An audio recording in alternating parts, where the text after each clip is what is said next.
eu vou apresentar o esquema, né? A gente vai seguir o esquema aqui para ajudar nessa nossa reflexão sobre este tema da espiritualidade do tempo pascal, e depois eu vou disponibilizar, né? Eu vou repassar aí para o Padre Lucione, que pode reencaminhar para as pessoas que se interessarem, né?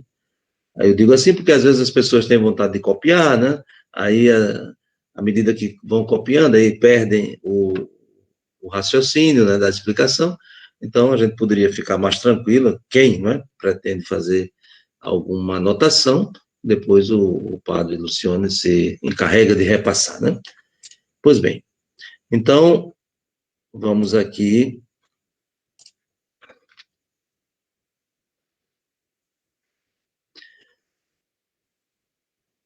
abrir a nossa página.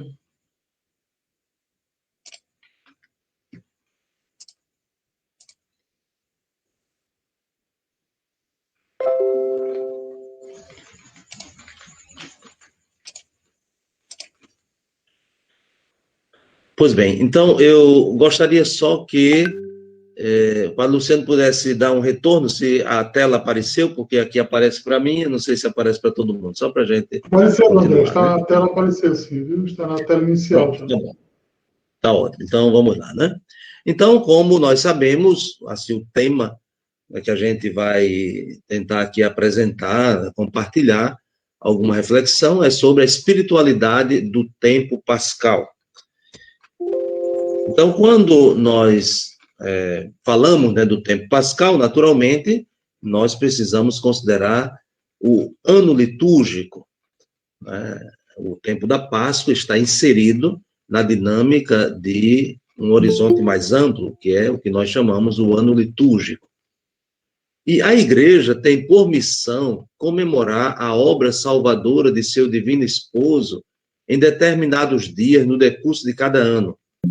Assim, o mistério de Cristo se desdobra por todo o ciclo anual. Então, quando nós falamos do ano litúrgico, nós não estamos simplesmente falando de um conjunto de meses, né, de dias, mas nós estamos falando de uma dinâmica que naturalmente se desenvolve, né, nesse esquema de um ano, né, como nós temos o ano civil, o ano letivo, assim por diante, nós também temos esse ano litúrgico. Porém, o que dá o ritmo ao ano litúrgico não é esse conjunto, né, de dias, de uma quantidade, mas a dinâmica da celebração. E por isso que nós dizemos aqui que a igreja tem por missão, não é, celebrar a obra da salvação.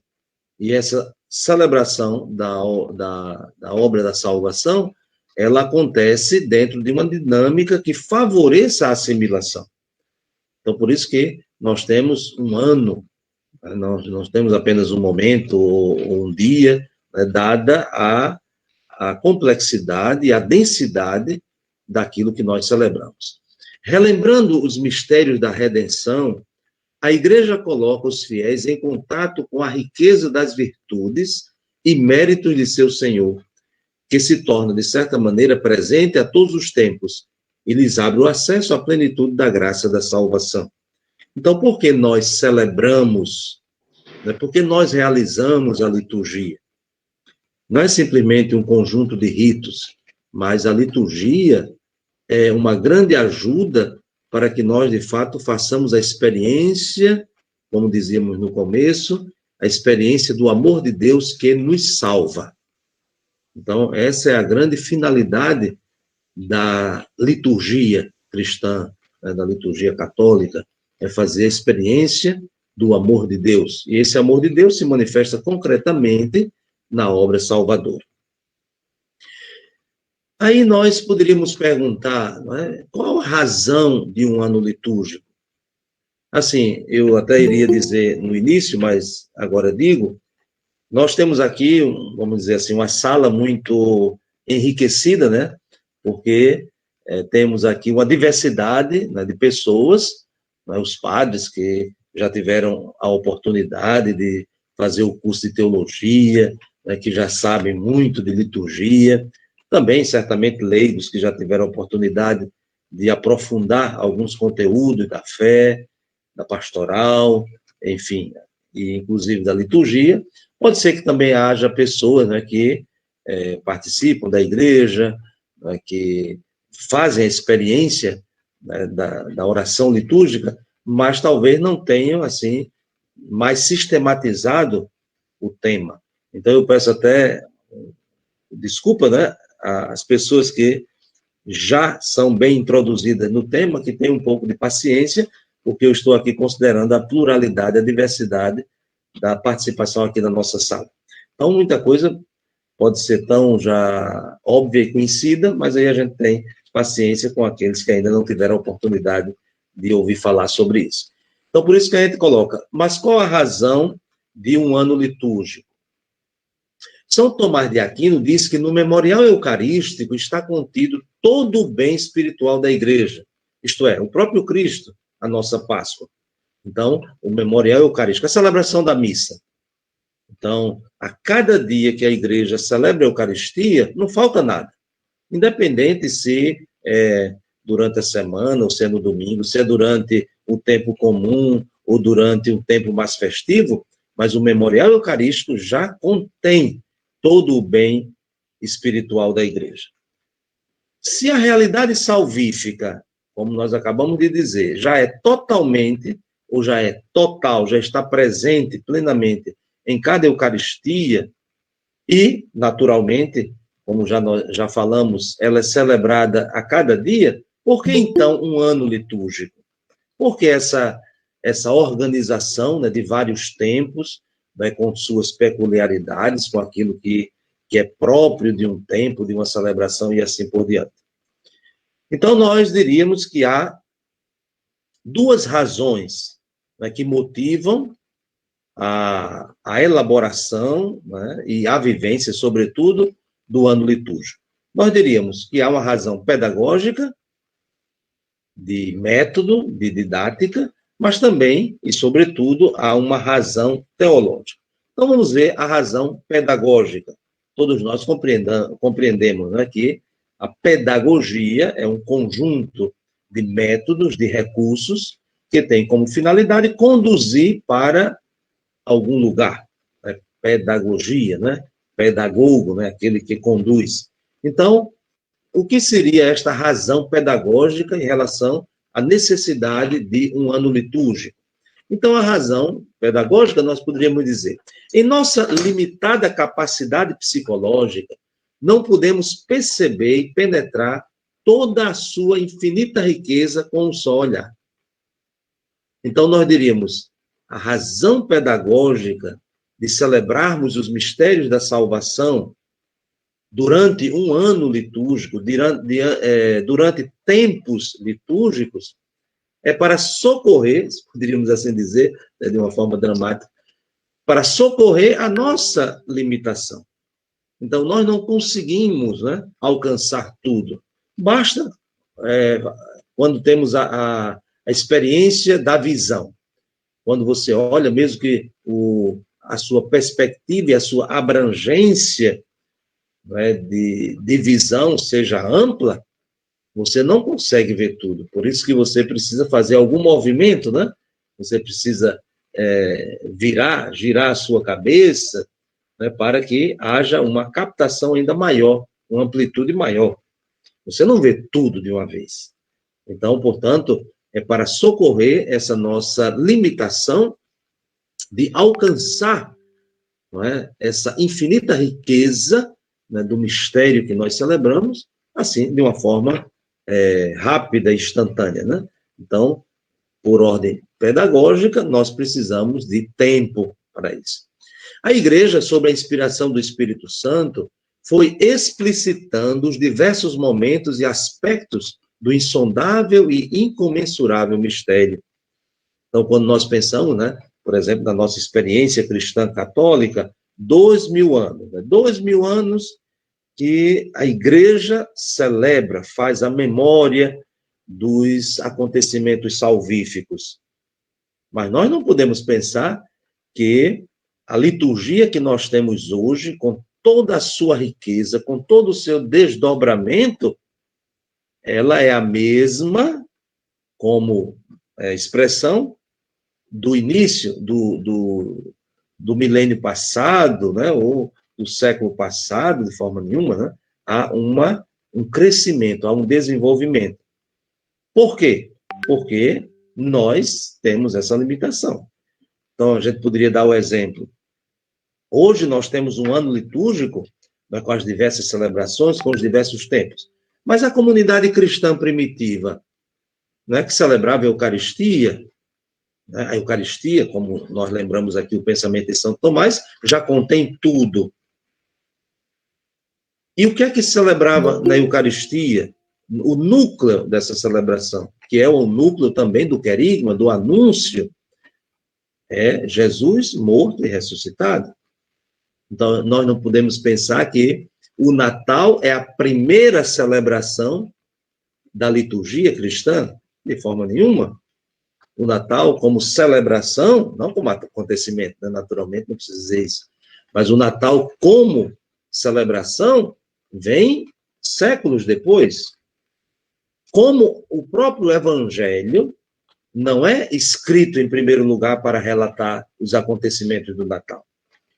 Em primeiro lugar, a comunidade e os discípulos anunciam que Jesus morreu e ressuscitou. Naturalmente, esse Jesus que morreu e ressuscitou, com quem eles conviveram, ensinou, e ensinou de várias maneiras, e aí vão lembrando as parábolas, as narrações, mas ele também realizou alguns gestos chamados milagres ou sinais, e, portanto, há um desenvolvimento, e esse desenvolvimento, ele vem justamente para corresponder à necessidade do aprofundamento do mistério, mas também dentro de uma paciência histórica, como nós dizemos, isto é, se estendendo no tempo, para quê? Para nos ajudar a assimilar. Então, vejam que essa razão pedagógica, ela é muito importante. A festa litúrgica, né, a celebração, coloca em relevo, ora, um ou outro aspecto, mas sempre do único mistério. Então, nós poderíamos dizer, no Natal, quando nós celebramos, né, o nascimento de Jesus, nós também celebramos a sua morte e ressurreição. Então, nós não podemos pensar, o Natal é só para falar do nascimento de Jesus. De forma nenhuma. Porque a cada Eucaristia se atualiza, se faz memória, torna-se presente o único mistério. E é esse mistério que, de fato, está no núcleo de toda a celebração e logo de todo o ano litúrgico. Então, seria essa, assim, de forma um tanto simples, a razão pedagógica de um ano litúrgico. Depois, nós temos também uma razão teológica, isto é, de conteúdo, não é só de método. Quando nós falamos razão pedagógica, é o método, é o modo como se processa. Enquanto que a razão teológica é o conteúdo. Claro que as duas são importantes, mas se a gente fosse colocar numa hierarquia, naturalmente a razão teológica, ela é decisiva. Mas sem o conteúdo, a forma não é suficiente. Então, todos os atos da vida de Cristo são salvíficos. Isto é, tudo aquilo que Jesus fez, ensinou, falou, realizou, tudo isso é visto e deve ser considerado como obras de salvação. E cada um deles possui uma bem precisa conotação e um valor próprio no plano de Deus. Então, isso também é importante, né, quando a gente considera tudo aquilo que Jesus fez e ensinou, toda a sua vida. Claro que nós lembramos aqui, São João termina o seu evangelho dizendo assim: se fôssemos colocar por escrito tudo que Jesus fez, todos os sinais que ele realizou, isso não caberia em todos os livros da terra. Esse modo, né, tanto exagerado de São João dizer que aquilo que está no evangelho é importante e ali está contido, podemos assim dizer, o essencial, mas claro que a obra de Jesus transcende, né, vai para além daquilo que os próprios discípulos e a própria comunidade primitiva conseguiu captar, porque há sempre um limite. A celebração de cada mistério de Cristo tem o objetivo de abrir aos fiéis as riquezas dos atos salvíficos e méritos de nosso Senhor Jesus Cristo, a fim de que estes mesmos fiéis possam entrar em contato com a graça da salvação e serem repletos dela. Então, como razão teológica, a celebração dos mistérios da salvação não são apenas recordações do que Cristo fez, mas a celebração, né, todo ano litúrgico, né, sobretudo quando somos ajudados por essa metodologia, e a primeira razão, a razão pedagógica, é para que a salvação nos alcance. Não é só para que nós tomemos consciência de que ele realizou uma obra salvífica, mas é para que a salvação nos alcance. Porque uma coisa é você dizer, Jesus é o Salvador. E outra coisa, que é uma exigência, é Jesus me salvou. Jesus nos salvou. Né? Porque ali é que está o ponto mais alto, a salvação que nos alcança, não apenas a salvação realizada, ou a salvação como uma informação, mas é preciso fazer a experiência de salvação. Por isso, a celebração do ano litúrgico possui força sacramental e eficácia particular para nutrir a vida cristã.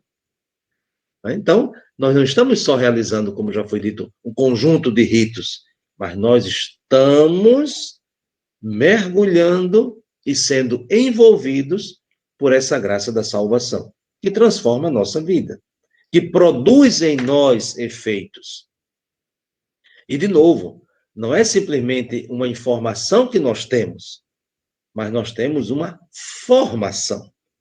Isto é, a liturgia não é para nos informar de alguma coisa, mas a liturgia é para nos formar.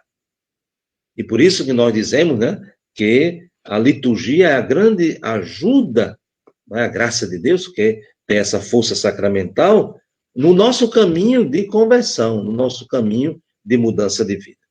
Então, portanto, né, considerando essas duas razões, nós podemos compreender, né, por que é necessário um ano litúrgico, e não apenas um dia, mas toda uma dinâmica, né, que nos ajuda, socorrendo a nossa limitação. E aí, vamos, aos poucos, entrando diretamente, né, naquilo que nos é proposto como reflexão, que é a espiritualidade do tempo da Páscoa. Mais uma palavrinha ainda, à guisa de introdução, quando nós falamos da espiritualidade litúrgica. Então, a espiritualidade litúrgica é a vivência profunda das celebrações como meios de alcançar a perfeição cristã. E, claro, a perfeição cristã, o que significa isso? É aquilo que São Paulo diz, né? Para que tenhamos essa estatura de Cristo.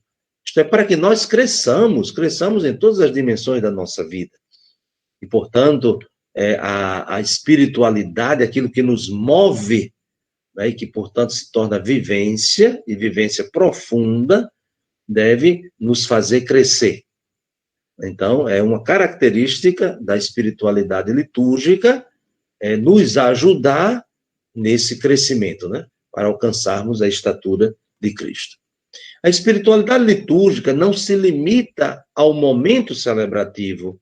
Isso nos lembra o Vaticano II, a Constituição que fala da liturgia, Sacrosanto Concílio, isto é, a espiritualidade da liturgia não se reduz, não se limita àquele momento em que estamos celebrando, mas se difunde em toda a nossa vida. É por isso aí, essa citação, documento número 12. A vida espiritual não se esgota na participação litúrgica. Por quê? Porque a espiritualidade, né, como a gente diz, o espírito, né, o ânimos, aquilo que dá alma, não pode ser só no momento. Naquele momento a gente se renova, se refaz, mas a espiritualidade, ela precisa estar presente na nossa vida em todos os momentos, né? Inclusive quando nós não estamos rezando, né, formalmente, como nós dizemos. A Constituição também da Liturgia do Vaticano II, a Sacrosanto Concílio, vai nos dizer, número 22, recomendam-se vivamente as práticas de piedade do povo cristão, desde que estejam conformes às leis e normas da Igreja, especialmente quando se fizerem por mandato da Sé Apostólica. Deve se harmonizar com os tempos litúrgicos e, em particular, com a liturgia, pois dela derivam e são destinadas a conduzir o povo à liturgia, que é muito superior a todas as práticas. Então, vejam, nós dizíamos que não se reduz, não é, a espiritualidade aos momentos celebrativos, e aqui também até se amplia, não é, com tantas outras práticas, que não são aquelas práticas, vamos dizer, oficialmente litúrgicas, né, o que estejam dentro daquele rito, não é, das grandes celebrações, né, que nós conhecemos, né, e sobretudo os sacramentos. Mas há muitas outras práticas, né, que chamamos aqui, segundo o documento Prática de Piedade, que ajudam, né, ajudam justamente no crescimento espiritual para alcançar essa perfeição cristã. Mas o princípio que o documento nos dá é que estejam harmonizadas com aquilo que é a liturgia. Nós vamos ter a oportunidade um pouquinho mais na frente, né, da gente desenvolver, né, de fato, o que é a liturgia cristã católica. Né, porque a liturgia não é simplesmente celebrações, né, realização de ritos. Isso tem o aspecto pedagógico, mas nós precisamos ter clareza do conteúdo. O que é que nós celebramos, não só como celebramos. E aí entramos agora mesmo no nosso tema, que é a espiritualidade do tempo pascal. Então, a igreja nasce no ato do sacrifício pascal de Cristo, né, na sua cruz. Até mesmo os padres da igreja, né, como nós dizemos, nos primeiros séculos, eles fizeram a leitura, né, do Cristo, que tem o seu coração transpassado na cruz, de onde sai sangue e água, a leitura belíssima que se faz, né, desta cena, para dizer que ali a igreja nasce. A igreja nasce do coração aberto de Cristo, como Eva foi tirada do lado de Adão. Então, essa comparação, né, esse modo de interpretar, né, à luz, né, do que já se conhece, né, do Antigo Testamento, como é que o primeiro casal veio a existir. É Deus que cria Adão e do seu lado constrói Eva. Talvez a palavra seja um pouco estranha, né? Constrói, edifica, mas é a palavra utilizada no hebraico, né? Edifica.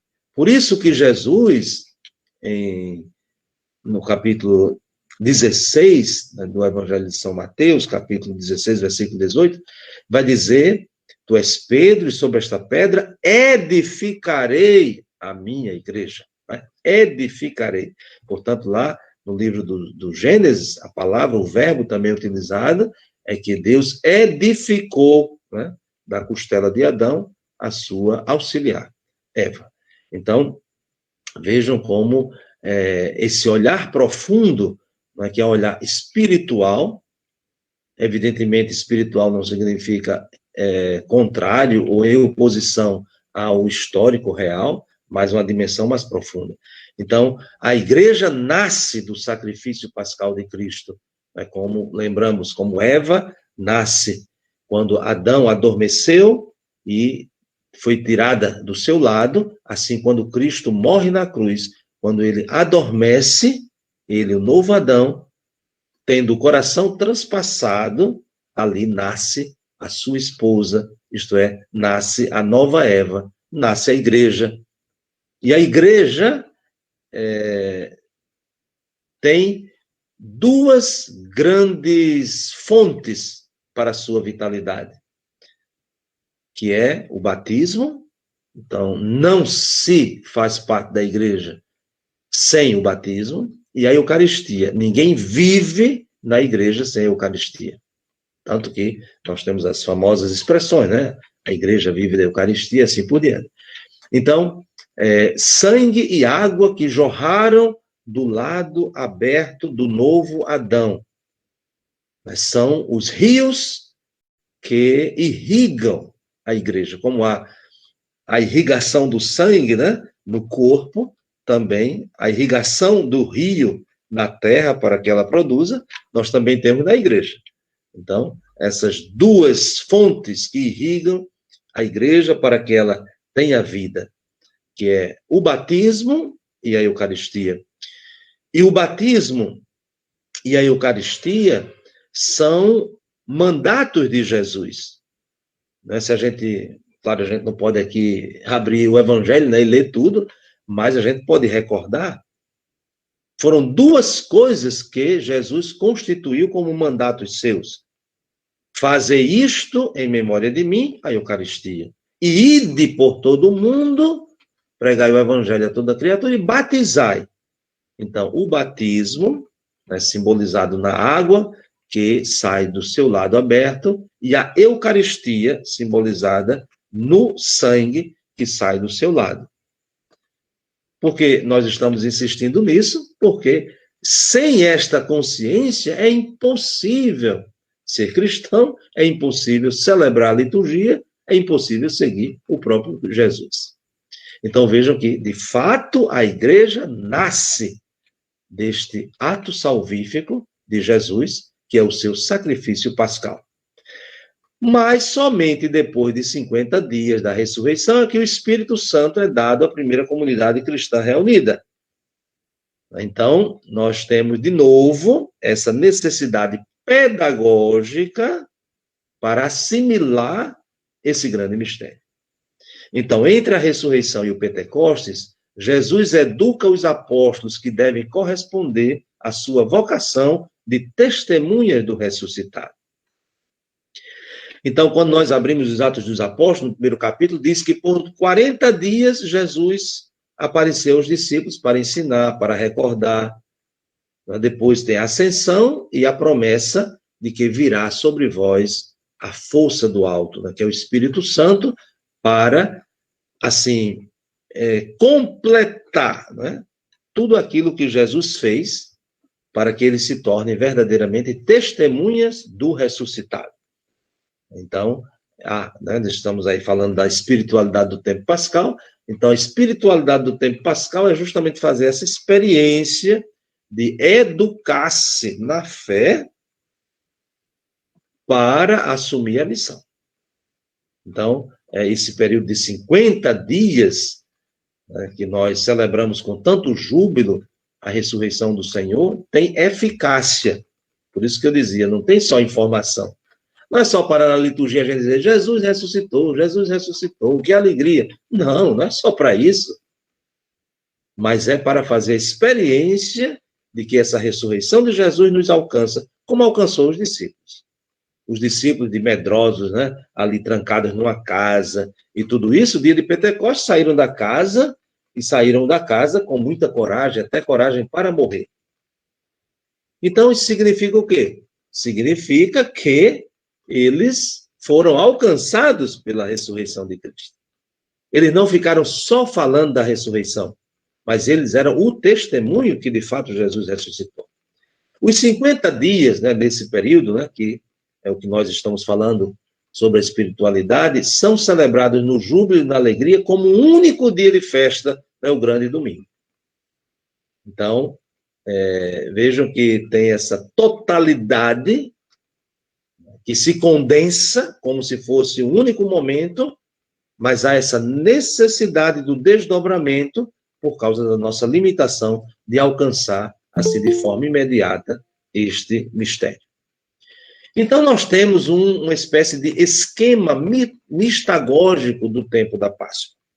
Isto é, de novo, estamos aqui falando de um método, de um conjunto de ajudas, como a gente diz, a pedagogia, mistagógico é uma palavra que tem se utilizado muito, para indicar a experiência que nós devemos fazer de introdução ao mistério.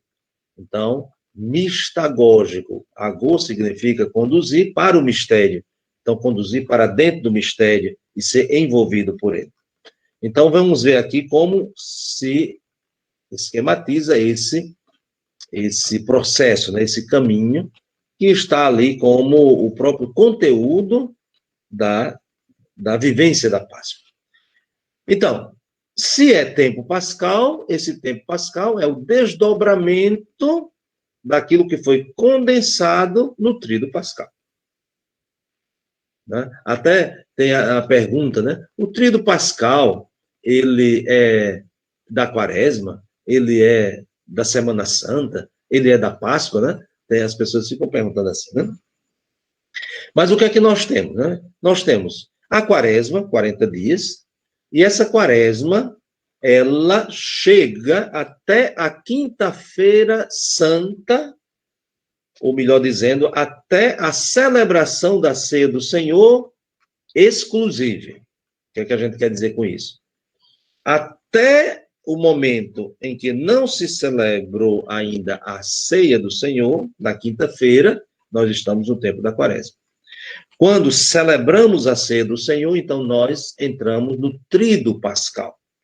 Então, o tríduo pascal, a palavra tríduo, né, como nós sabemos, significa 3 dias. É o tríduo do Senhor morto, sepultado e ressuscitado. Então, como a dinâmica da liturgia, né, já a liturgia do Antigo Testamento, de onde herdamos esse esquema, mas a liturgia cristã católica, ela sempre é marcada por uma espécie de antecipação, né, que é a véspera. Então, os 3 dias, né, a rigor, são sexta, sábado e domingo. E a quinta-feira? A quinta-feira já é a sexta, né? Então, a quinta nos introduz na sexta, a sexta nos introduz no sábado, e o sábado nos introduz no domingo, e esse domingo se estende por 50 dias. Por isso que é muito importante a gente, quando fala do que se deve viver e o que deve motivar a celebração dos 50 dias, né, da Páscoa, o ponto de partida é o tríduo pascal. Né? Nós não podemos pensar, né, que a partir das segundas vésperas, né, como a gente diz, naquele domingo, primeiro domingo, é que começa a ter um conteúdo próprio, de forma nenhuma. Ali nós temos um desdobramento, nós temos uma espécie de ampliação pedagógica e, claro, de inspiração bíblica, né, porque nós sabemos que a festa de Pentecostes, até a palavra Pentecostes quer dizer no 50º dia, né, ou seja, 50 dias depois. Então, o ponto de partida, esse tríduo pascal. Depois nós temos a semana da oitava da Páscoa. E o que é que caracteriza a semana da oitava da Páscoa? São os anúncios de que Jesus ressuscitou. Se nós pegarmos aí todos os dias, sobretudo o Evangelho, né? Nós vamos ouvir quase que de forma repetitiva, mas claro que não é a repetição mecânica, mas este anúncio, ele ressuscitou. Ele não está no sepulcro. E, portanto, a semana da oitava da Páscoa. Mas se vocês observarem, depois dessa oitava da Páscoa, que se conclui com o segundo domingo, e dali inicia uma nova fase, até o sexto, no segundo domingo da Páscoa, o que é que nós lemos? Nós lemos no Evangelho de São João, no capítulo 20, quando Jesus entra onde os discípulos estavam, e até São João faz questão de dizer, eles estavam trancados por medo dos judeus. Então, qual é o ponto máximo alto da oitava da Páscoa?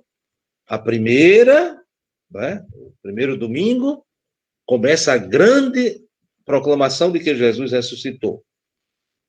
No segundo domingo, que serve também de passagem para esse longo período, até o sexto, né, a ascensão do Senhor, nós temos o grande desafio da ressurreição dos discípulos. E da igreja, naturalmente. Então, nós diríamos, né? No primeiro domingo, Maria Madalena vai ao sepulcro de Jesus e Pedro e João vão ao sepulcro de Jesus. No segundo domingo, né, que já começa a narração do Evangelho, fazendo referência ao primeiro dia da semana, Jesus vai ao sepulcro dos discípulos. Por quê? Porque eles estão trancados, e trancados por medo. Quem tem medo, a gente até usa uma expressão, né? Morrer de medo. Então, o medo é quase símbolo de uma coisa pavorosa que conduz à morte. Então, vejam que a dinâmica, né, como a gente está dizendo, esse esquema mistagógico é muito interessante, né, e por isso que quando a gente respeita a liturgia, não é seguir a liturgia simplesmente como um rubricismo, mas respeitar a liturgia na sua dinâmica, porque às vezes em alguns lugares há algumas criatividades, até como se tornou clássica essa expressão, né? O bispo na conferência dizia, né? Há criatividades selvagens. Então, uma criatividade, né, que inventa muita coisa, mas não celebra aquilo que a igreja celebra. Então, se inventa muita coisa até para fazer diferente, mas não tem nada de diferente, né? Porque o que nós celebramos é aquilo que aconteceu há 2000 anos. Então, não pode ter uma coisa essencial que seja diferente. E não pode ter algo acidental que contradiga ou esconda isso que é o essencial. Então, veja, o primeiro domingo que inicia, que nós estamos dizendo, o desdobramento desses 50 dias, Jesus ressuscitou. O segundo domingo, a comunidade do ressuscitado precisa ressuscitar. Daqui vai chegar ao ponto mais alto, agora, na festa de Pentecostes, quando recebem o Espírito Santo e se tornam, de fato, depois de instruídos pelo Senhor, testemunhas de que ele ressuscitou. Aí nós temos ali uma preparação imediata para a festa de Pentecostes, que inicia justamente com a festa da Ascensão do Senhor, como nós recordamos. E, por fim, nesse esquema, nós temos a festa de Pentecostes, que já falamos, né, não precisa de tantas explicações, 50 dias depois, até do ponto de vista pedagógico, mas também bíblico, né, da tradição já do Antigo Testamento. A festa de Pentecostes no Antigo Testamento significava o dom da lei, da aliança. Agora, no Novo Testamento, a festa de Pentecostes é o dom do Espírito Santo. É ele que, dado a pedido de Jesus ao Pai, vem nos confirmar na missão e estabelece, firma definitivamente a aliança eterna.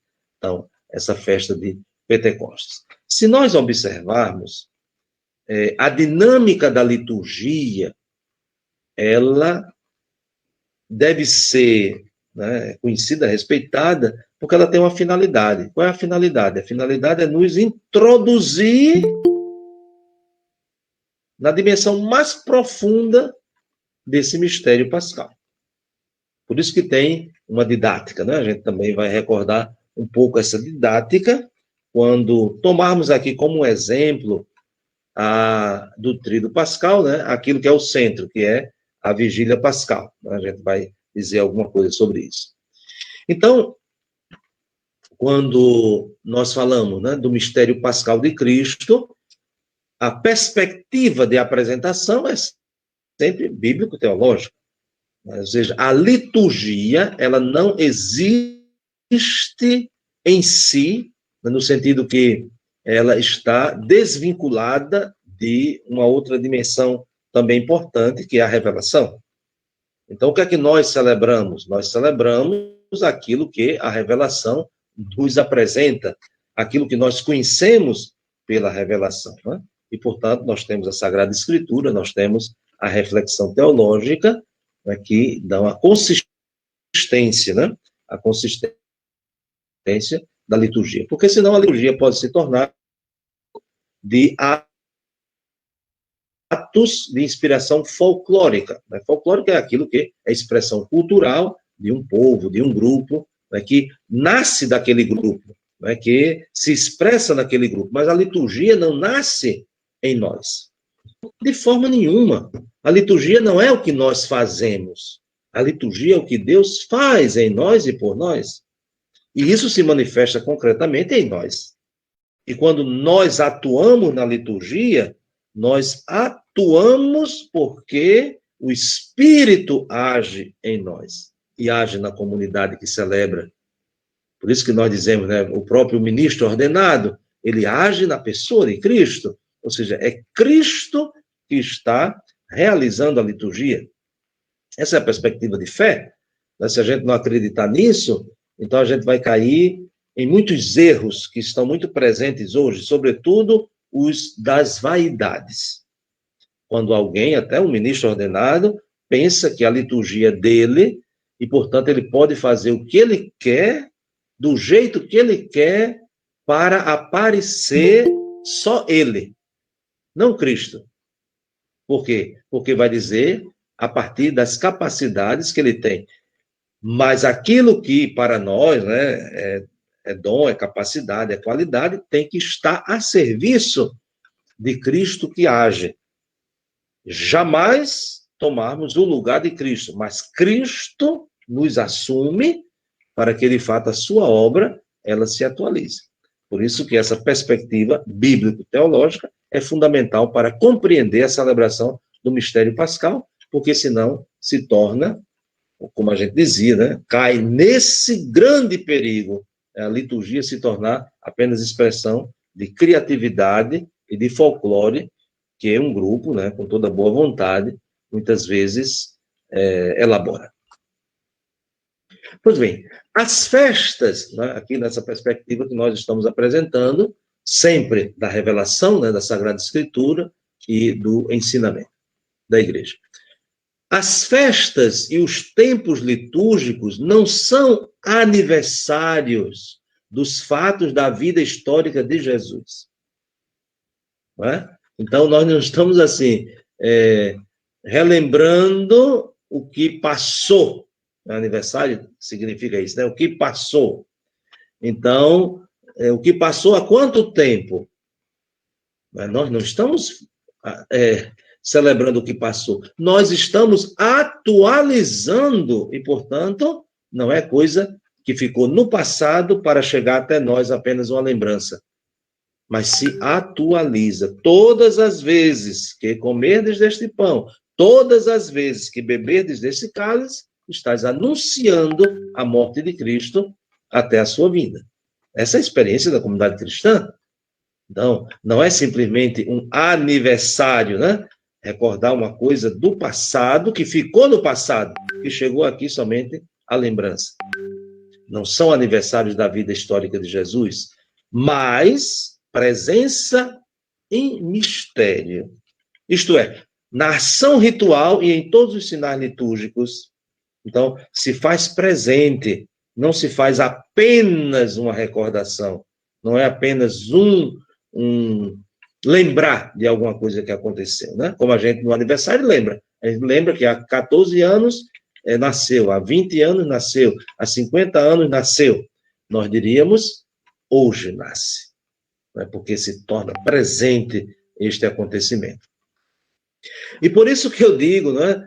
E que não é simplesmente uma ideia minha, mas em coerência com a própria concepção da liturgia cristã católica, se os acontecimentos da vida de Cristo, né, que são atos salvíficos, eles não podem ser comemorados como aniversários, então a gente precisa, né, corrigir determinadas tendências a transformar na liturgia o conteúdo da celebração como se fossem acontecimentos do passado. Então, por exemplo, aqui não estou fazendo nenhum julgamento, só um exemplo. Mas imaginem que coisa mais chocante, né, para essa visão, né, da liturgia cristã católica, no Natal cantar parabéns para Jesus, inventar até uma música, né? Vamos cantar parabéns para Jesus, mas só um pouco, não precisa nem ser um liturgista, né? Só precisa ter um pouco de juízo para ver como é que vai cantar parabéns para Jesus, até a própria música, né? Parabéns para Jesus, parabéns para você nesta data querida, muitos anos de vida. Como é que eu vou desejar muitos anos de vida para aquele que é eterno? Como é que eu vou desejar bens para alguém que é o sumo bem. Então, o Natal não é a celebração de aniversário de Jesus, mas é a celebração do nascimento de Jesus. E, portanto, não estamos recordando coisas do passado, é como se fôssemos transportados, né, para a manjedoura de Belém, para que nasça em nós, e não simplesmente informemos que ele nasceu há 2000 anos. Então, tem na ação ritual, nesses sinais litúrgicos, tem atualização, tem presença. Então, não tem sentido nenhum, né, que a gente faça isso, né? Que a gente recorde dessa maneira, né? Porque fere aquilo que é a natureza da liturgia. Os fatos e palavras realizados por Cristo em sua existência terrena não se reproduzem mais. Isto é, quando nós celebramos e atualizamos a morte e a ressurreição de Cristo, não está repetindo, né? Quantas vezes morreu? Morreu uma só vez. Quantas vezes ressuscitou? Ressuscitou uma só vez. Então não é que toda a missa Jesus morre e ressuscita. De forma nenhuma, né? Não podemos. E claro que eu talvez esteja insistindo numa coisa óbvia, né? Mas de forma nenhuma. Mas enquanto ações do Verbo encarnado são acontecimentos salvíficos, né? A famosa expressão grega, kairos, né? Aqui está no plural, kairos significa o tempo da graça. Então, são acontecimentos salvíficos atuais e eficazes, ou seja, que produzem efeitos para aqueles que os celebram. Mas não se repetem, eles se tornam presentes e produzem efeitos para a comunidade que celebra. Mas eles não se repetem, né? Então, isso é fundamental para a gente compreender o que significa a liturgia. Então, o Tríduo Pascal, né, que é o ponto de partida para tudo isso. Então, a celebração do mistério pascal, ao mesmo tempo em que evoca os fatos finais da vida terrena de Jesus, revive e atualiza a participação dos batizados na passagem das trevas para a luz. Né? Então, vejam como essa insistência, né, de que a obra da salvação realizada em Jesus, uma vez por todas, chega até nós. E para que tomemos consciência disso, nós celebramos. Né? A liturgia é para isso. É para a gente tomar consciência disso e alcançarmos esse mistério. E alcançarmos também esse mistério. O Tríduo Pascal da Paixão e da Ressurreição do Senhor começa, como já dissemos, com a missa vespertina da Ceia do Senhor. Né? Então, quando termina o tempo da Quaresma. E tem seu centro na Vigília Pascal e acaba nas vésperas do domingo da Ressurreição. Né? O Tríduo, né? Que é o núcleo. Esse núcleo será desenvolvido durante todo o tempo que nós chamamos o tempo pascal. Então, existe, nós podemos assim dizer, uma ordem didática na celebração no Tríduo Pascal, porque nós distinguimos, né, esses fatos, né, esses fatos finais da vida de Jesus, a vida terrena, porém nós não separamos. Então, por exemplo, quando nós celebramos, né, a instituição da Ceia do Senhor, o que é a instituição da Ceia do Senhor? O que é a Eucaristia? Né? É até, podemos assim dizer, numa comparação com o Antigo Testamento, a ceia pascal era antecipação. Os hebreus não tinham saído ainda do Egito, não tinham ainda sido libertados, mas eles celebraram antecipadamente. Então, o dia da instituição da ceia já antecipa, né, nesse mistério, a paixão e a morte do Senhor.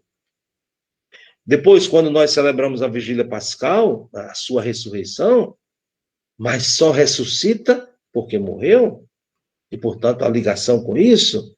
Depois, até mesmo, um pouco antes, quando nós falamos da Sexta-feira Santa, que nós veneramos a Sagrada Paixão e Morte de nosso Senhor Jesus Cristo, mas nós não estamos venerando um defunto.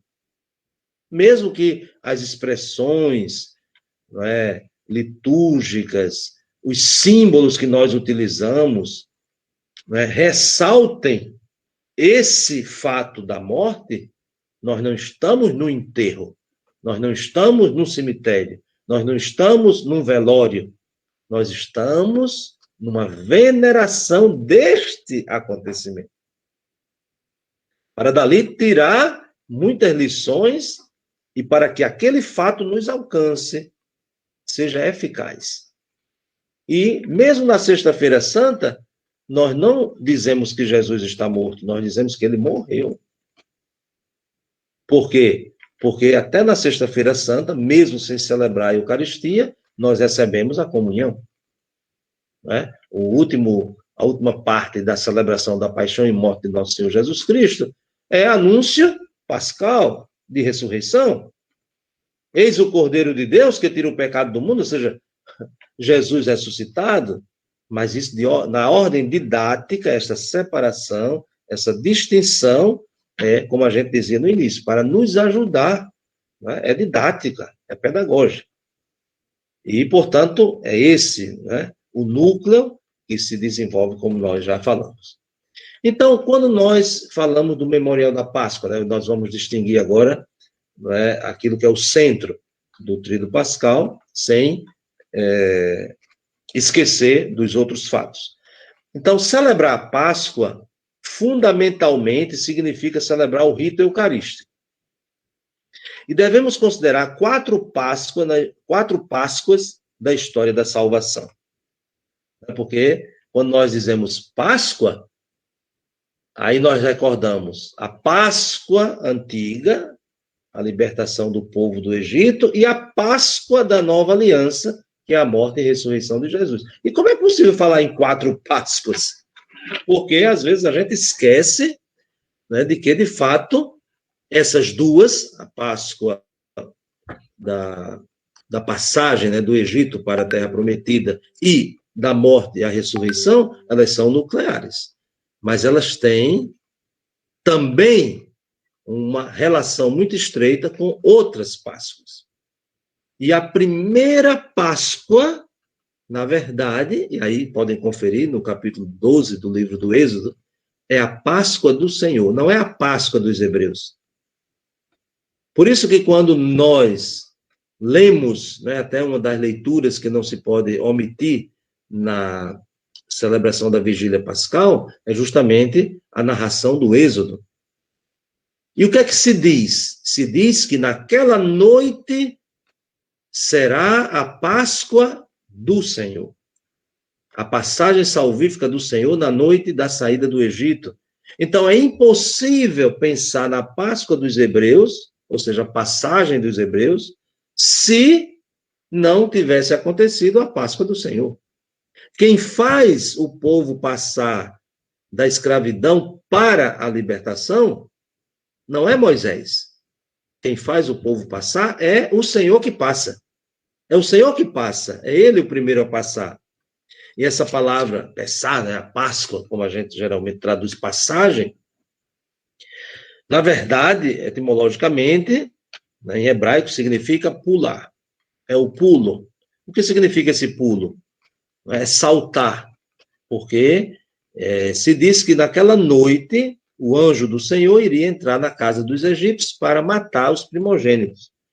E encontrando o sangue nas portas dos hebreus, ele ia saltar, ele ia passar, né? Ele ia pular, ou seja, ele não ia entrar para matar. Então, o que significa a Páscoa?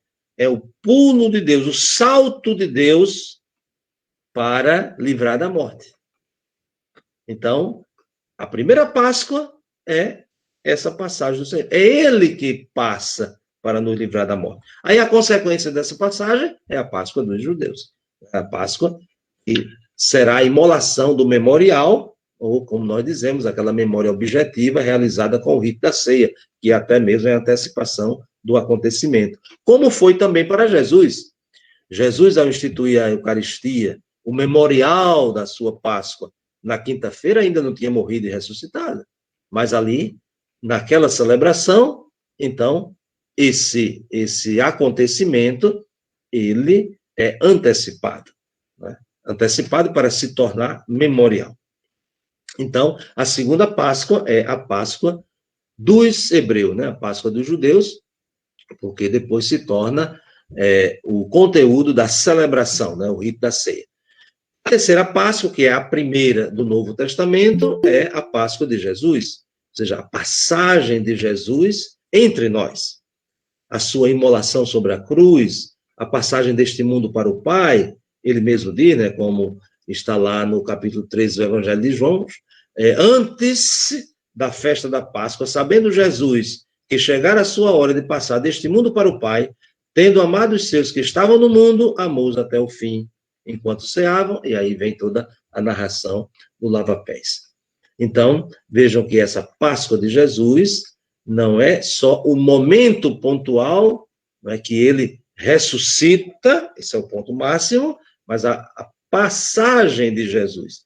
Então, a Páscoa de Jesus, nós diríamos que começa quando ele sai do seio do Pai, passa entre nós e volta para o Pai. Então, todo esse movimento é a Páscoa de Jesus. E, por fim, a Páscoa da Igreja, celebrada sacramentalmente em mistério, anualmente, né? Como nós dizemos, né? A Páscoa anual, mas também semanalmente, e por que não dizer cotidianamente no rito eucarístico. Por isso que a gente falou, não foi? Esse ano litúrgico é pedagógico, mas o essencial está em cada celebração, em cada dia. Então, essas 4 Páscoas, elas precisam ser consideradas. Para quê? Para que nós tenhamos a clareza, tenhamos a consciência mais profunda do que significa celebrar a Páscoa. Né? Não é simplesmente dizer, de novo, né? Informar. Jesus ressuscitou. Não, mas o Senhor passou, e passando nos faz passar. Né? Então, é essa a dinâmica. Né? Por isso que Jesus diz, eu sou a ressurreição e a vida. Quem crê em mim, ainda que esteja morto, viverá, e quem vive e crê em mim não morrerá para sempre. Então, o que é que Jesus quer dizer com isso? É que a sua Páscoa é garantia da nossa Páscoa. E, portanto, essa passagem de Jesus que nos faz passar, mas enquanto peregrinamos, sacramentalmente, né, no sinal, né, mas que vai se realizar plenamente, né, na ressurreição do último dia. Né? Então, isso é fundamental. O rito pascal, tanto no Antigo como no Novo Testamento, está intimamente ligado à Páscoa histórica, da qual é memorial, né? Isto é, o acontecimento do passado, que não se repete de forma nenhuma, mas tem as suas consequências. Portanto, é presença real da salvação, mas também anúncio de um cumprimento definitivo, que é a dimensão escatológica.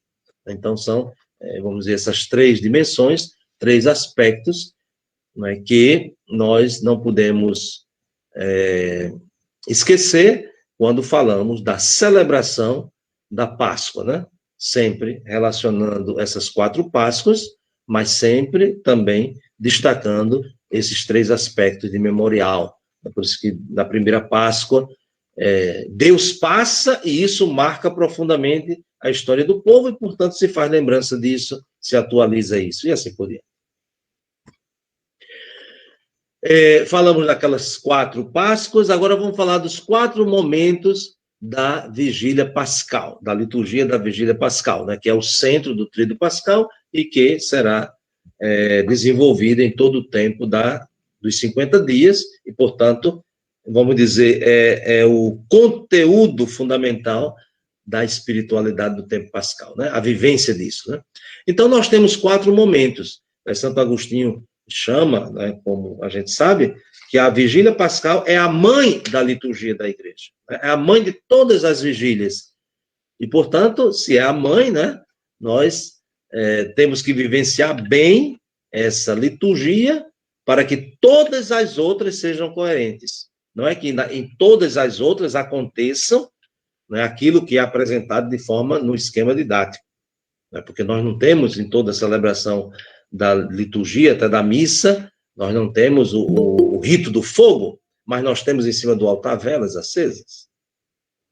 né? Então, aquilo nos faz recordar, assim, de forma simples e de uma densidade muito grande, né? Quando se acendem as velas do altar, né? A gente, se tiver essa consciência bem profunda, aquilo nos remete à primeira parte da celebração da liturgia pascal, né? Que é a celebração do fogo novo e da luz, né? Que celebra a luz do mundo, que é Jesus, na glória de sua ressurreição.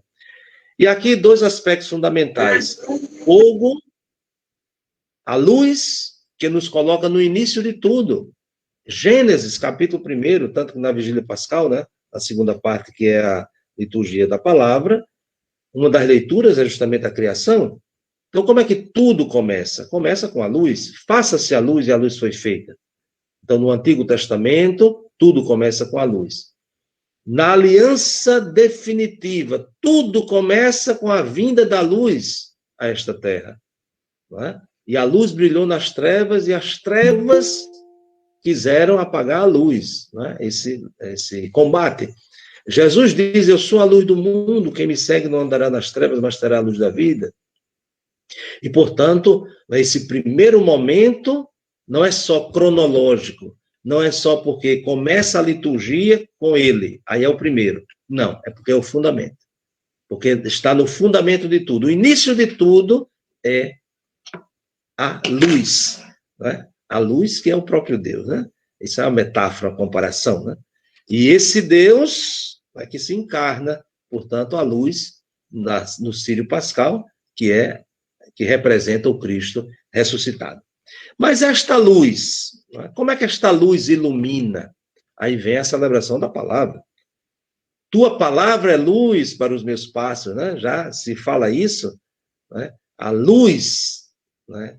Não é simplesmente um fenômeno da natureza, mas a luz é a própria palavra de Deus. E, portanto, nessa belíssima celebração da palavra, na liturgia da palavra, da vigília pascal, nós temos a abundância de textos bíblicos, né? Até chegar o ponto mais alto, com o anúncio da ressurreição. A terceira parte da vigília pascal é a celebração batismal. Então, vejam como é interessante. Tudo começa com a ação de Deus, a luz. Esta luz ilumina as nossas vidas, porque é palavra, e essa palavra chega ao ponto mais alto quando se encarna, e, portanto, é o próprio Jesus. É o Verbo eterno que se encarnou. Para quê? Para que todos nós tivéssemos vida, e vida em plenitude. E quando é que nós começamos a ter a vida em plenitude?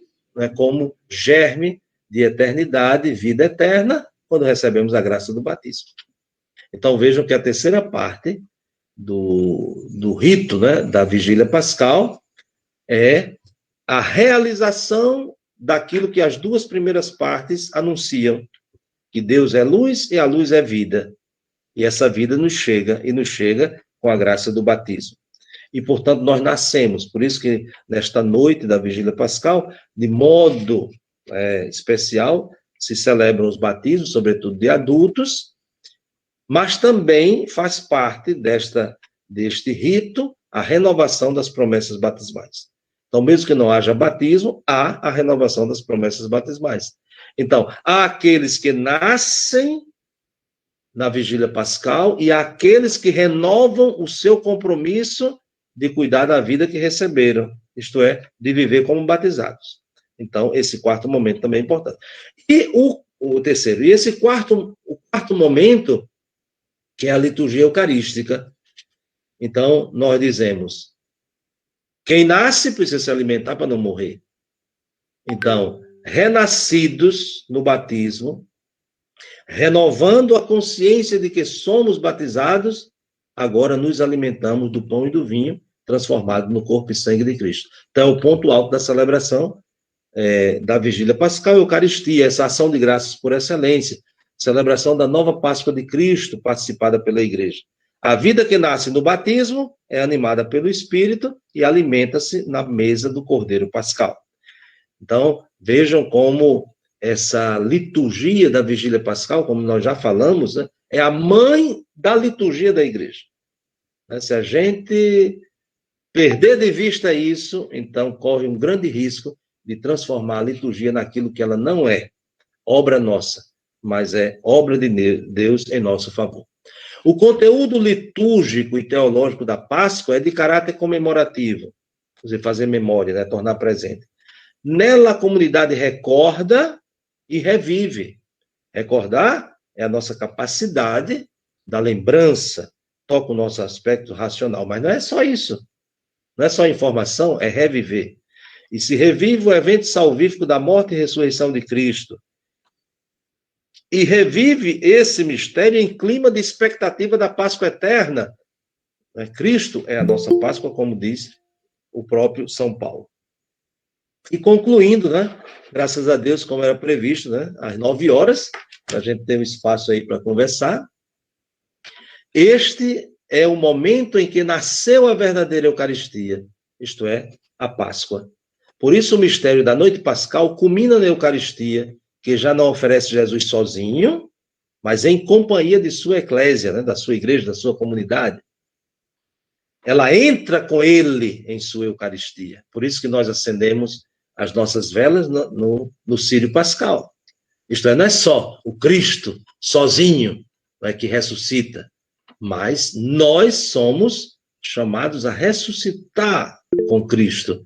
E, portanto, sacramentalmente, simbolicamente, como anúncio, né, daquilo que vai se realizar plenamente, né, depois nós fazemos esse gesto de acender a nossa vela no Círio Pascal. E quando renovamos as promessas batismais, também acendemos a vela.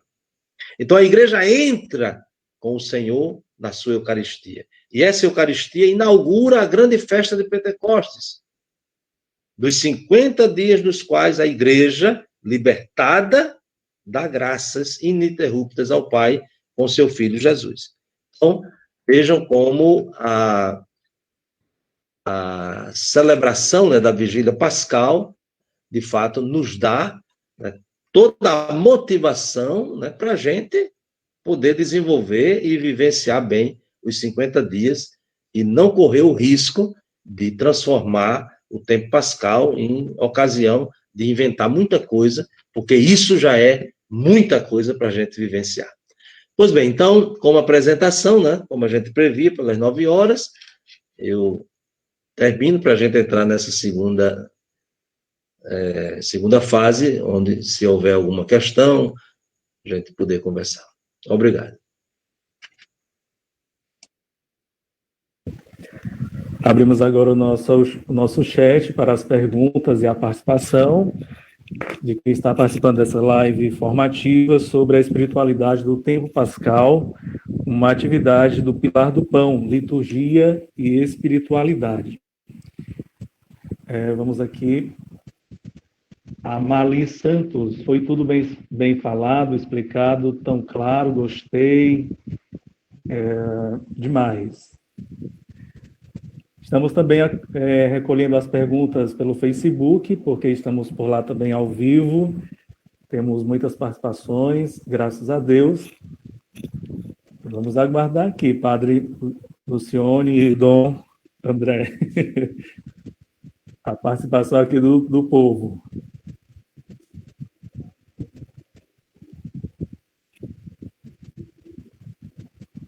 Irmã Raibunda Fontinelli, excelente. Muito obrigado, irmã, pela participação. Padre Lucione.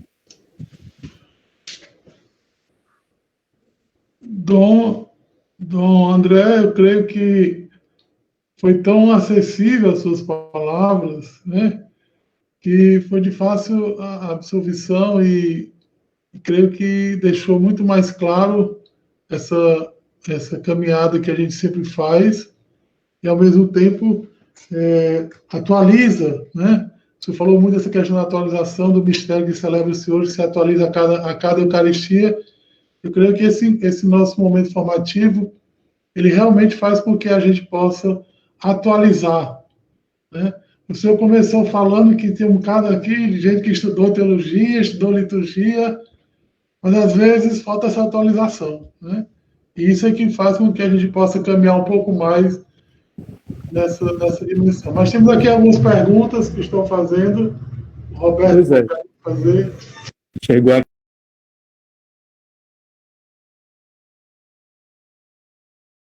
distinção entre a Páscoa de Jesus e da Igreja, já que a Páscoa que a Igreja celebra é a Páscoa de Cristo. Sim. São Paulo usa uma expressão muito bonita quando ele diz assim: completo na minha carne os sofrimentos que faltaram a Cristo. Aí você pergunta, e faltou sofrimento em Cristo, né? Porque alguém que diz assim, Jesus não sofreu o suficiente. Claro que Jesus sofreu. Mas Cristo, com a sua morte e ressurreição, abriu um caminho de participação para a humanidade. E, portanto, quando nós fazemos parte deste corpo de Cristo, a partir do batismo, então, nós também temos que celebrar a Páscoa da igreja. Não é que sejam coisas separadas, a gente fez uma distinção. Porque uma coisa é você considerar como algo que se separa, outra coisa é você distinguir. Então, por exemplo, o fato, estamos falando de fatos da salvação, Cristo morreu e ressuscitou? Sim. Então, isso é a Páscoa de Jesus. Agora, nós, que no batismo somos sepultados com Cristo na morte para ressurgirmos com Ele na vida. Então, isso também tem que nos alcançar. E, portanto, quando nos alcança, então se fala da Páscoa da igreja. A igreja como membros de Cristo e a cabeça é Ele. Mas vejam que nós fazemos essa distinção para socorrer a nossa limitação de compreensão. Não para descrever o mistério, porque ninguém consegue descrever. O mistério é sempre mistério. A gente consegue se aproximar dele, mas não descrever. É como o sol. Ninguém consegue abarcar o sol, mas a gente consegue ser iluminados pelo sol. Né? Quem vai um pouquinho mais para cima, talvez pense que esteja ainda mais próximo dele. Então, o que nós falamos do mistério, da paixão, da morte e ressurreição de Cristo, há uma dimensão que é só dele. Mas ele abre a porta desse mistério para que nós sejamos inundados por ele. Então, por isso que falamos da Páscoa da igreja. Como eu dizia, a cruz... André, queria dar os parabéns ao senhor por conseguir fazer um elo tão perfeito, abrangendo uma verdadeira catequese, principalmente na vigília pascal, onde tudo culmina em Nosso Senhor. E a responsabilidade que temos em celebrar liturgicamente esses atos sacramentais. Eu fico me perguntando, que passa na cabeça dos nossos bispos ou dos nossos litúrgicos, quando vem tanta celebração, a liturgia tão diversificada, como sendo destinada só a um determinado grupo, uma determinada comunidade, esquecendo dessa universalidade salvífica do Senhor. Foi muito bom o senhor ter nos lembrado isso. Tá, obrigado aí pela participação e também pelo comentário. Né? Isso é muito importante, né? A gente, de fato, eu vou usar essa palavra, talvez não seja muito adequada, nós sermos instruídos, né? Instruídos naquilo que é, de fato, a natureza da liturgia, o conteúdo da liturgia. Porque quando a gente não tem essa instrução, a necessidade há. Aí a gente vai procurar preencher, né, essa necessidade e muitas vezes se faz de uma forma inadequada. Outra vez eu vi como é que foi? Criatividade selvagem. Eu vi até um aluno meu, que depois que terminou a vigília pascal, ele saiu correndo pelo meio da rua com o círio, né? Até um perigo, né? O círio aceso capaz de derramar a vela sobre ele. E aí eu perguntei ao bispo dele, mas que criatividade é aquela? Ele disse, eu perguntei a ele disse que foi como Maria Madalena, não é? Que quando saiu do sepulcro, saiu correndo. Mas ela não saiu com Jesus agarrado, né? para ver os discípulos. Né? Ele foi até dizer lá que não sabia onde ele estava. Né? Então, essa fundamentação, além de ser ridícula, ela fere essa dinâmica, né? Como a gente lembrou da vigília pascal. A vigília pascal e todo o tempo pascal é entrar no útero para nascer. Então, desculpe se vai atingir alguém, mas, por exemplo, não tem sentido coerente, né? Dizendo que em si não tem nenhum valor. Não tem sentido coerente celebração, ou melhor, procissão de Cristo ressuscitado.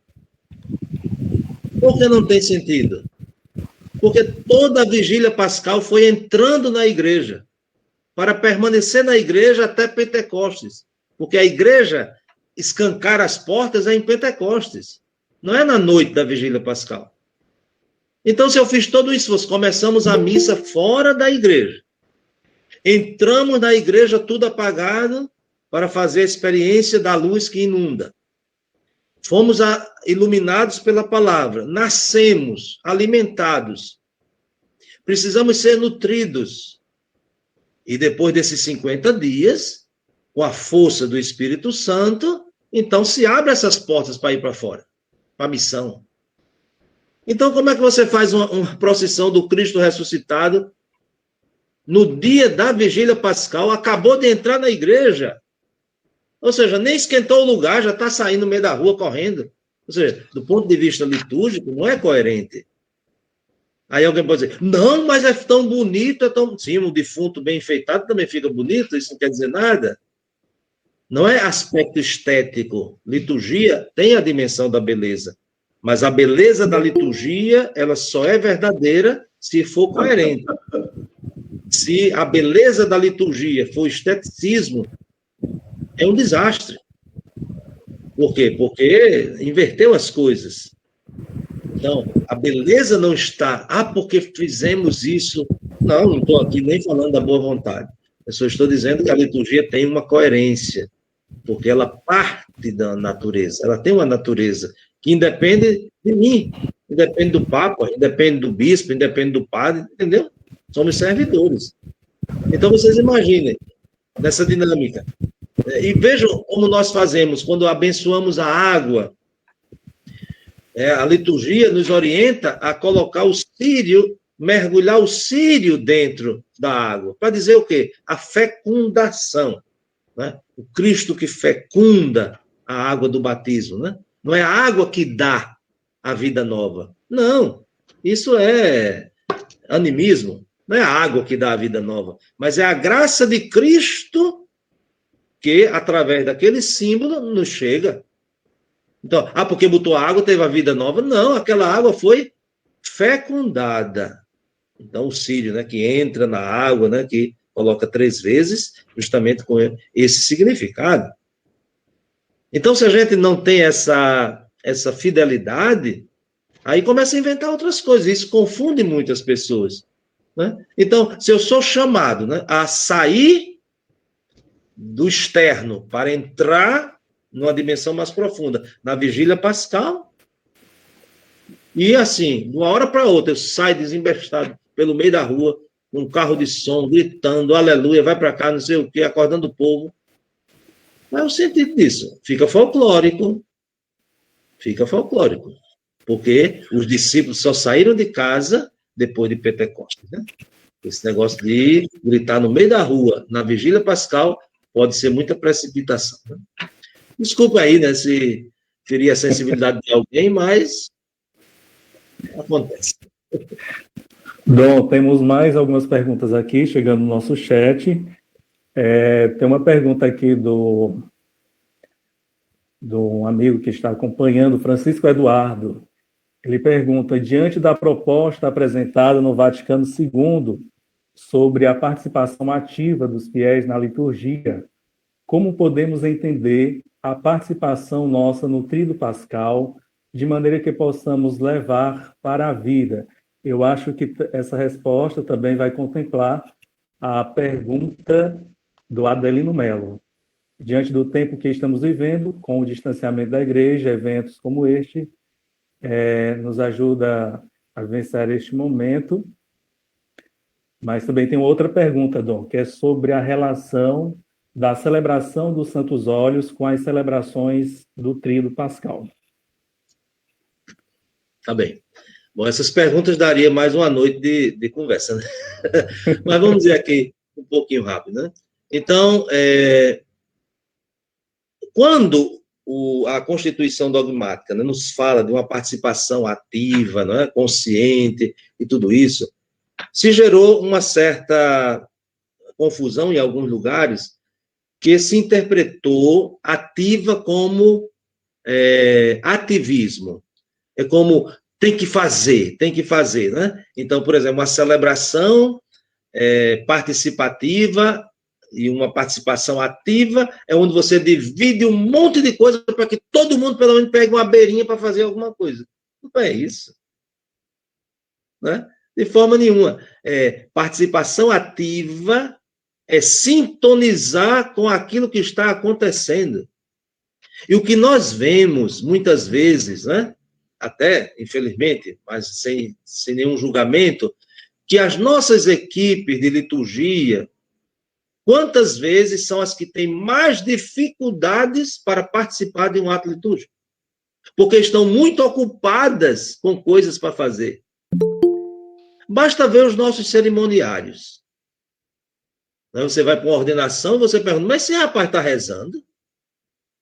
Porque é um entra e sai, vai para cá, vai para lá, e parece que faz questão de mostrar que está fazendo alguma coisa. Isso é uma concepção errada de participação ativa. Participação ativa na liturgia é sintonizar com o Espírito que está presente, atuando com isso. Então, pode ser que uma pessoa que na liturgia ela não tenha nenhuma função, nenhuma ação objetiva, tenha uma participação ativa de frutos muito maior. Por quê? Porque está sintonizada com o espírito do que está acontecendo. Então, por exemplo, uma vez eu vi tinha um grupo que cantava e tudo isso, e eu percebia que o pessoal não comungava. E eu achava aquilo estranho, né? Como é que esse grupo nunca comunga? Uma vez conversando com eles, mas eu acho, assim, claro, não quero entrar na consciência, nem obrigar ninguém, mas me diga uma coisa, vocês nunca fizeram primeira comunhão? Não, padre, já fizemos. E vocês estão todos em pecado mortal? Deus me livre. E eu disse, por que não comunga? Porque quando eu toco, eu não presto atenção à missa, e eu só comungo quando eu estou prestando atenção à missa. Então eu disse, pois joga esse violão no inferno, porque ele é do cão. Não, padre, eu faço isso com todo gosto. Sim, mas está tirando o principal. Ou seja, ele tem uma participação, vamos dizer, entre aspas, ativa, mas não consegue se concentrar. Isto é, por isso que não comunga. E que participação ativa é essa? Entende como há um pouco de confusão, né, nisso que, às vezes, as pessoas dizem, a liturgia depois do Vaticano II tem que ser participativa, não sei o quê, não sei o quê. Não, pode ser que ela, em alguns lugares, a compreensão de participação ativa seja ativismo, né? Onde todo mundo está fazendo alguma coisa. E aí, por isso que tem que repartir, né? Cria essa espécie de complexo que se eu não fizer nada, não fui valorizado. Quando o sujeito é Jesus, é ele que faz. E se ele faz, alcança todo mundo que sintonize com ele. Senão, a gente vai ficar fazendo o quê? Multiplicando atividades nessa visão infantilista, né, de que se uma pessoa não fizer alguma coisa na liturgia para ser vista, ela não está participando. Não, isso é um pouco, assim, limita muito essa questão da participação. Né? Então, eu diria, como eu disse, né, tem muita coisa, a gente não pode desenvolver tudo. Em relação à questão da missa dos Santos Óleos, né, se eu não me engano, é a missa dos Santos Óleos, né, que geralmente se celebra na quinta-feira de manhã, né, onde o bispo, né, reúne, né, o clero, né, os diáconos e também a representante das várias comunidades de sua diocese, que chama a missa da unidade, né? Ou seja, crisma. Crisma significa unção. Então, a missa do crisma, né, porque o óleo se diz no masculino, mas é a missa do ungido. E o que é ungido por excelência? Jesus. Então, quando se celebra essa missa, né, onde se consagra o óleo do crisma, onde se benzem os óleos do batismo e também dos enfermos, é para dizer que Jesus é o sacerdote por excelência. Jesus, e é nele que se enraiza o nosso ministério. Por quê? Porque à noite nós vamos celebrar a instituição da Eucaristia e do sacerdócio, porque o sacerdócio não existe senão pela Eucaristia, e não existe a Eucaristia sem o sacerdócio ministerial. E tudo isso está fundamentado em quê? No sumo e eterno sacerdote. O Cristo, né? Christos, ou seja, crisma, né? Que quer dizer unção, e Cristo, que quer dizer ungido. Então, é uma relação muito próxima, às vezes, cria um pouco de confusão, porque, mas quinta-feira de manhã ainda é a quaresma, aí canto glória, tem uma solenidade, né? Mas é em vista. Tanto que essa missa pode ser celebrada no outro dia. Não somente na quinta-feira santa, mas ela pode ser celebrada, por exemplo, em algumas dioceses, onde as distâncias são muito grandes, então os bispos preferem, para facilitar a participação dos padres, colocar uma semana antes.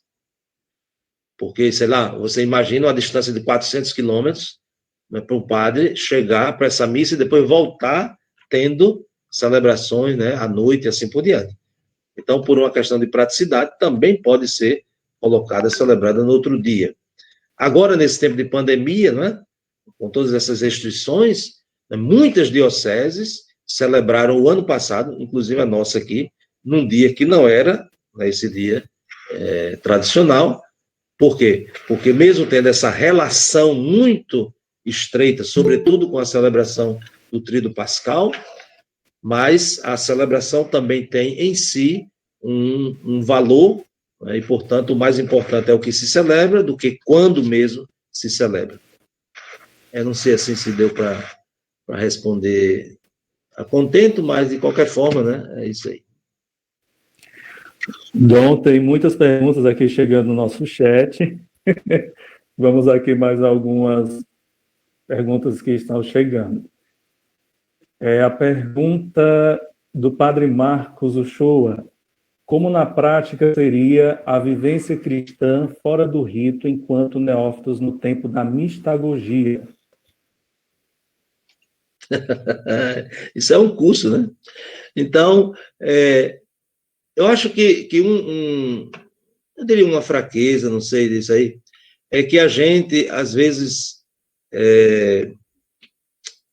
tenta passar muitas informações, né, para os nossos catequizandos, né, os nossos catecúmenos, e, às vezes, não consegue favorecer muito a vivência. Então, eu vou dar um exemplo. Assim, no meu tempo, né? Eu tenho já 55 anos, mas eu me lembro, no meu tempo, que determinadas orações a gente não aprendia copiando, a gente aprendia rezando. Então, em casa, Pai Nosso, Ave Maria, essas orações, né, que a gente conhece, não era assim um dever de casa. Coisas que depois, quando, já sendo padre, há 30 anos, eu chegava em determinadas salas de catequese e via lá: tarefa de casa, copiar 10 vezes Ave Maria. Então, vejam, a deficiência de um método que favoreça uma vivência e não só uma informação. Então, eu acho que o grande desafio nosso, claro que tem a necessidade, né, de apresentar um conteúdo, sem dúvida, porque hoje também nós chegamos no outro extremo, né, já que não se fala mais de nada, até do ponto de vista doutrinal. Mas é preciso que se faça uma experiência, isto é, estamos falando tanto, o que é o mistério o mistério pascal? É a manifestação do amor de Deus que nos salva. Ou seja, como é que as pessoas estão fazendo a experiência da salvação? A gente precisa perguntar isso também, não é, para as pessoas que estão ali na nossa pastoral, nos nossos grupos, né? Mais do que você é dizimista, né? Mais do que você vem sempre à missa, mas como é que a salvação está chegando aí na sua experiência, até mesmo para ter consciência do que as pessoas acham que é salvação. Não é? Por quê? Agora, nesse tempo de pandemia, né? Tanta gente morrendo, tanta gente que a gente rezou e morreu. Como é que a gente vai enfrentar isso, hein? Vai passar por mentiroso, né? Vai dizer assim, não valeu, não serviu, não, acho que eu não rezei direito, eu acho que eu engoli o amém. Não, porque a perspectiva cristã, ela precisa ser de um horizonte muito mais amplo. Não é ingenuidade, mas é esperança, é fé, é certeza. Então, por isso que essa insistência, né, até agora a gente tem essa graça de Deus, né? Olhar para o Cristo crucificado, não como um derrotado, mas como um vencedor. Mas um vencedor que vai até o fim, não fica somente no momento, né? Então, eu acho que essa questão mistagógica, né, que se fala muito hoje, que já é uma característica dos primeiros séculos, né? Se faz a experiência, e a experiência é compartilhada. Então, alguém que chega para o outro e diz, Jesus é verdadeiramente Salvador. Por quê? Por isso, que não é explicação racional, mas é uma experiência. Então, se a gente, e vejam que esses 3 últimos papas têm insistido muito nisso, né? No encontro com a pessoa de Jesus. Né? Por isso que eu gosto sempre de lembrar dessa continuidade, né? Por exemplo, João Paulo II começa o seu pontificado lançando o grande desafio para a humanidade, escancarem as portas ao Salvador, né? A famosa frase dele, abrir as portas ao Salvador. Depois vem Bento XVI, que vai dizer, quem não faz uma experiência de encontro com a pessoa de Jesus, vai ficar somente com informações sobre ele, não pode ser cristão. E depois o próprio Papa Francisco, que tem insistido, né? A alegria do Evangelho, o encontro com a pessoa de Jesus, ou seja, transmitir o Evangelho da alegria, assim por diante. Então, isso exige, de fato, experiência. Senão, vamos ficar somente em informações. E as informações não são suficientes. As informações pesam na cabeça, enquanto que a experiência vai preenchendo o coração. Temos aqui mais 2 perguntas no nosso chat, do Elias Júnior Marques. Ele pergunta, ao contrário do que está prescrito nas rubricas de depositar o cibório no tabernáculo e fechá-lo, é comum ver a exposição do Santíssimo até a celebração da Sexta-feira Santa. É recomendável esta adoração solene? Olha, a primeira coisa, né? Depois da celebração, eu entendo que essa pergunta é em relação à Quinta-feira Santa, né? Depois da quinta-feira, da celebração da Quinta-feira Santa, não se faz exposição do Santíssimo. Se faz a transladação da reserva eucarística em vista da celebração da paixão no outro dia, quando não se celebra a missa e se distribui a comunhão. Então, essa transladação, né, claro que se faz de um modo muito expressivo, é em coerência, né, não incoerência, em coerência com o que nós acabamos de celebrar, que a igreja acredita, né, a presença real de Cristo na Eucaristia, e se é presença real, então permanece. Por isso que mesmo no outro dia, não celebrando a missa, numa ordem didática, né, esse jejum é didático, nós comungamos o Cristo, porque está presente. Então, se leva a reserva eucarística para no outro dia, né, ser distribuída a comunhão. E, portanto, numa expressão de fé, se faz um momento de vigília, e tem que ser até meia-noite. Então, esse momento de vigília nos coloca em sintonia nessa perspectiva da celebração dos acontecimentos da vida de Cristo, como Jesus, na Quinta-feira Santa, depois de ter ceado com os discípulos, foi para o horto e lá ficou, naquele momento de agonia, de sofrimento, né? Então, a igreja também é chamada a estar com o seu Senhor. É o significado, né? Agora, por exemplo, distorções. Chamar o altar onde se coloca a reserva eucarística de sepulcro. Né? O santo sepulcro. Que conversa? Isso não é coerente. Em nenhum livro litúrgico você vai encontrar preparar o santo sepulcro. Não existe isso, que Jesus não está morto. Sepulcro é onde bota o morto, né? Então, o sacrário não é sepulcro. Então, a primeira coisa. Depois, não se faz uma exposição com ostensória, né, para uma adoração. Não é essa a finalidade. Por quê? Porque desde aquele momento em que se leva o Santíssimo para esse altar lateral, a igreja entra naquele espírito de despojamento. O altar precisa ser desnudado, né? Se tira a toalha do altar. Então, se começa o clima, né, de que se evita, né, essa solenidade. Para quê? Para que no sábado santo, na vigília pascal, tenha muito mais força, né? Quando a celebração se dá nesse tom de muito júbilo e assim por diante. Ou seja, veja a ordem didática, né? A ajuda didática da própria liturgia. Aí o que é que você faz? Aí muitas vezes se faz uma organização dos grupos e cada grupo que inventa a sua criatividade. Uma vez trabalhando numa comunidade, que o grupo de jovens decidiu que a hora deles ia ser na frente da igreja como um luau. Todo mundo sentado numa roda, cantando com violão, não sei o quê. Isso não é para aquele momento. Não estou dizendo que isso não é bom, que isso não tem sentido, mas não é coerente. Por isso que precisa respeitar a natureza da liturgia e dos momentos litúrgicos. Se vai para um momento de vigília, tem que saber qual é o significado daquilo. Porque senão cada um vai inventar uma coisa aí, né? Vamos lá, temos mais duas perguntas, Dom. Do Elias Júnior Marques, ele pergunta se o jumentinho muito comum na procissão de Ramos se encaixa nesta criatividade selvagem. E a outra pergunta é do Wellington Silva, ele gostaria de saber, só para entender o sentido da oitava nesse caso. A oitava pascal ou os 50 dias são uma extensão do domingo de Páscoa? Vamos começar por essa que é mais simples, né? É só recordar até o que nós já dissemos.